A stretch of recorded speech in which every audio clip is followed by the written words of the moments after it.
এখানে গাঁজার আসর বসেছে, বিভিন্ন ধরনের নেশার আসর বসেছে। এখন আপনারা দেখবেন যে নেশাখোরদের একটা বড় আস্তানা হচ্ছে এই সোহরাওয়ার্দী উদ্যানের এই ভেতরটা। সেইখানে কিন্তু মসজিদটাকে একটা হাতিয়ার হিসেবে ব্যবহার করার মতন একজন নেশাখোর, আমরা যতটুকু শুনেছি যে নেশাগ্রস্ত লোক, তিনি কিন্তু এই জায়গাটা বেছে নিয়েছেন। দর্শক, এই সেই মসজিদ, যে মসজিদকে ঘিরে কয়েকদিন যাবৎ বেশ আলোচনা হচ্ছে। এখানে রাজীব শাহ নামে একজন কিন্তু মসজিদ বানানোর চেষ্টা করছেন। তার কিন্তু আমরা বেশ কিছু জিনিস দেখেছি, যেগুলো কিন্তু তিনি গাঁজা টাজা থেকে শুরু করে বিভিন্ন ধরনের জিনিস হচ্ছে, এবং সেগুলো কিন্তু মানুষ দেখে ফেলেছে। যে দেখেন যে এখানে নানা ধরনের জিনিস তিনি এখানে উত্থাপন করেছেন। দেখতে পাচ্ছেন এখানে বিভিন্ন ধরনের জিনিসপত্র সে জোগাড় করেছেন। এর মধ্যে দেখতে পাচ্ছেন যে এটা ভেঙে দেওয়ার জন্যে এখানে গাঁজার আসর বসেছে, বিভিন্ন ধরনের নেশার আসর বসেছে। এখন আপনারা দেখবেন যে বিভিন্ন আইন শৃঙ্খলা বাহিনী কিন্তু এটার ভেতরে প্রবেশ করে তারা কিন্তু এটা এখানে যারা গাঁজা বা বিভিন্ন ধরনের সব কিছু করেন। তো সব কিছু আপনারা দেখতে পাচ্ছেন যে এখানে ধান গাছ বোনা হয়েছিল প্রথমে, যেটা দিয়ে শুরু করেছিল।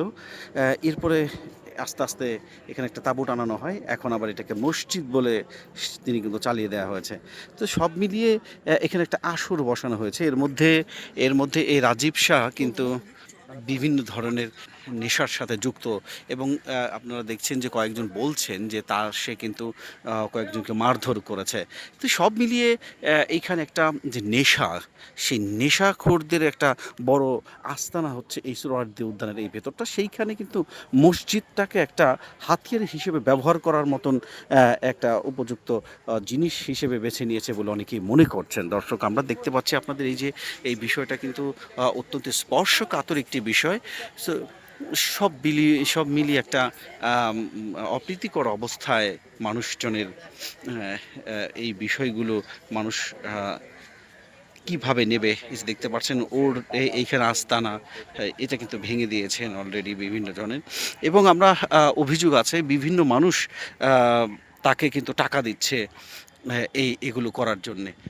সব মিলিয়ে একটা মানে একটা নেশাখোর, আমরা যতটুকু শুনেছি যে নেশাগ্রস্ত লোক, তিনি কিন্তু এই জায়গাটা বেছে নিয়েছেন। এখানে আমরা আপনাদের যদি দেখানোর চেষ্টা করি, এই পাশটা পুরোটাই কিন্তু সোহরাওয়ার্দীর ভেতরে জঙ্গলের মতো অবস্থা, এবং নেশাখোরদের এখানে একটা অভয়ারণ্য।